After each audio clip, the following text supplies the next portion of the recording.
That's what to expect if you are going to watch Oppenheimer.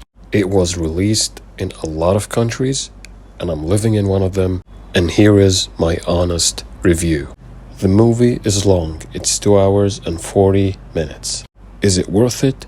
100%.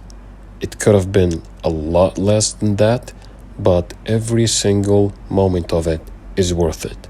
So if you don't know, Oppenheimer is the father of the atomic bomb. I first knew about him when I listened to Linkin Park's album in 2010, because at that time they used his famous quotes, like when he said, "And now I became death, the destroyer of worlds." So after all these years, it's good to finally know the true story behind Oppenheimer.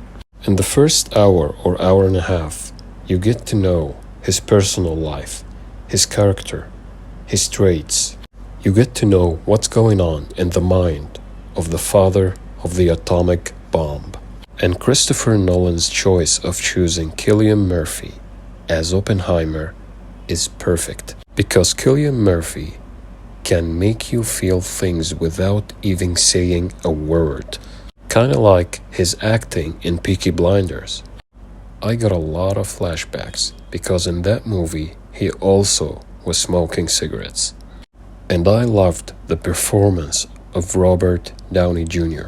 And I actually was a little bit surprised, because there is a lot of plot twists in this movie.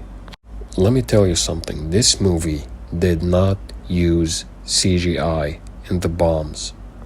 I was expecting that they are gonna make the atomic bomb that landed in Japan without CGI, but it was a misunderstanding. You will see a bomb, but they're not trying to make a simulation of what happened in Japan. You will see a big bomb as a test before what happened. And it's actually mind-blowing to know that it was not CGI at all. And that's what I love about Christopher Nolan.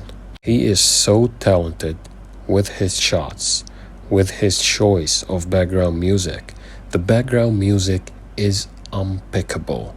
It makes a lot of difference. It really makes you feel like you are with the cast in the movie. The progression of the story is amazing. His relationship with his wife, his relationship with other women. You can actually learn a lot from this movie. And stoicism is one of them. Not being around a lot of women can sometimes be beneficial to you. Being around quality women can be beneficial to you. And being surrounded with the wrong people can hinder your progress. I also loved the character of Einstein in that movie. And I really loved that in the last 40 minutes, everything is so fast and progressive that finally the picture becomes clear to you. Because all the movie, you're trying to connect the dots together. And in the last 40 minutes, all things suddenly make sense to you. It's kind of a plot twist to the movie, and it really was perfect. A lot of emotions involved, a lot of action involved, a lot of drama involved in it. I really loved the sequence of the scenes. The only thing that I didn't like is the length of the movie. It could have been finished like 2 hours and 15 minutes, not 2 hours and 40 minutes. A lot of things, in my opinion, just doesn't belong to the movie that much. It can be removed easily. But other than that, everything is perfect.